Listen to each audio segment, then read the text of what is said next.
Bom dia, alunos e alunas. Me chamo Anaele Silva, mas podem me chamar de Ana, certo?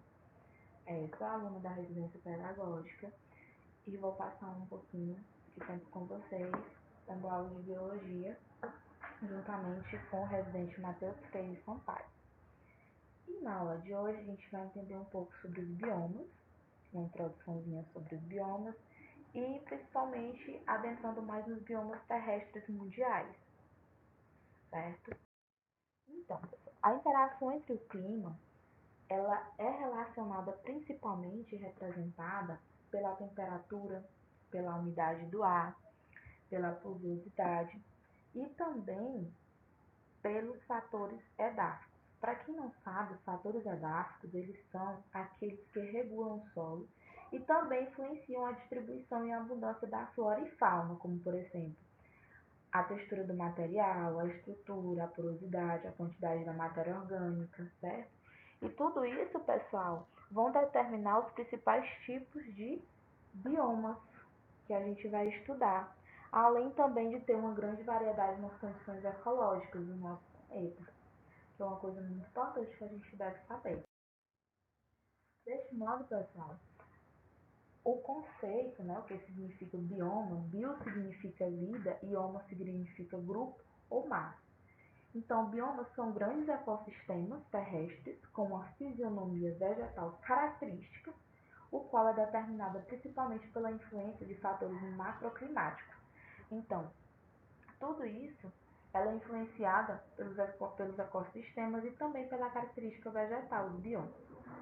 Uma pergunta que cai bastante, tanto em prova, como também em determinados assuntos, inclusive nesse, é que muitas pessoas pensam que biomas e ecossistemas são a mesma coisa. No entanto, qual é a diferença entre bioma e ecossistema? A gente tem que entender que o ecossistema, pessoal, ela é uma comunidade formada pela interação de organismos vivos e seus ambientes físicos, desde os minerais, do solo, até as formações de topógrafos e padrões climáticos. No entanto, já o bioma, ele é a maior unidade geográfica que é caracterizada por um tipo de vegetação dominante.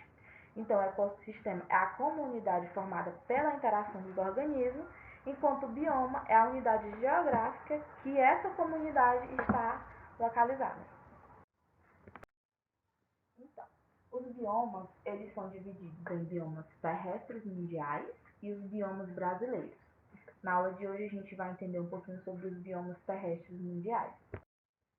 Os biomas terrestres mundiais, eles são caracterizados pela tundra, deserto, floresta tropical, campos, floresta boreal, e floresta temperada.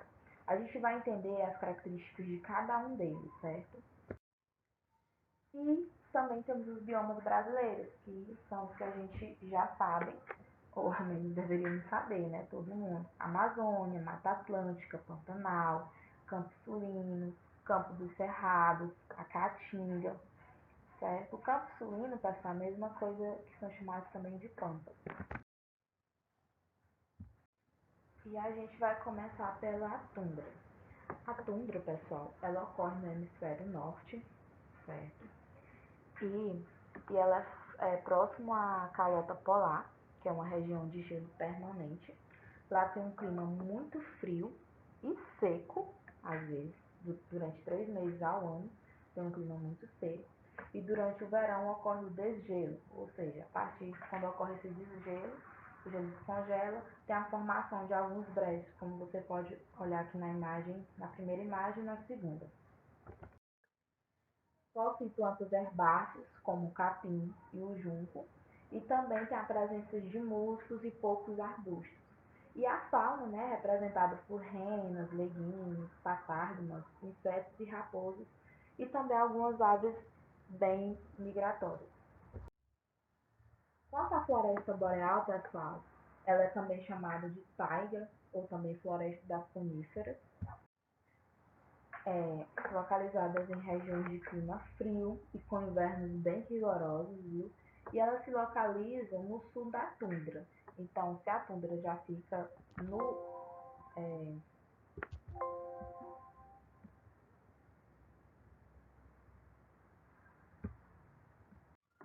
Se a tundra já fica no hemisfério norte, a taiga, ou também chamada de floresta boreal, fica localizada ao sul da tundra. As plantas típicas são as coníferas, certo, pessoal? Mais conhecidas também como os pinheiros, tá?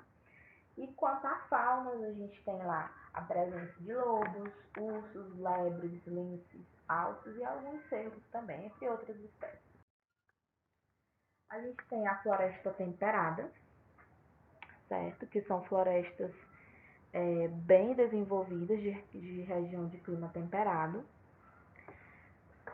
caracterizando pelas 4 estações do ano bem definidas, então todas as 4 estações do ano lá são bem definidas, e elas ocorrem principalmente na Europa, América do Norte e na Ásia. A vegetação de lá é composta de fatias, bordos, carvalhos e bérculas, dentre outras plantas. Certo? A primeira delas é essa aqui que a gente pode observar na primeira foto. A floresta, ela é decídua, ou também chamada de floresta calcidófila, ou seja, as árvores elas perdem suas folhas durante o inverno, por isso que elas são chamadas de floresta decídua ou floresta calcidófila. A fauna de lá é representada por javalis, esquilos e leões da montanha. Quanto à floresta tropical, ela ocorre na região equatorial, designada principalmente nos países da África, Ásia e da Austrália. Lá, portanto, tem alto índice de precipitação e por temperaturas elevadas. Tem uma vegetação abundante de crescimento muito rápido e também é conhecida como floresta perinófila. Ou seja, lá a vegetação sempre fica verde, certo, pessoal? As árvores lá, elas nunca perdem suas folhas de uma vez só em uma estação específica. Isso significa que lá as árvores de lá são perenes, duradouras. Elas, em relação aos campos, eles são caracterizados por formações abertas, regiões tropicais como temperadas, tanto tropicais como temperadas, e a vegetação lá é classificada por plantas herbáceas e de árvores de pequeno porte. Os campos, pessoal, eles são divididos ou classificados também em 2 grupos.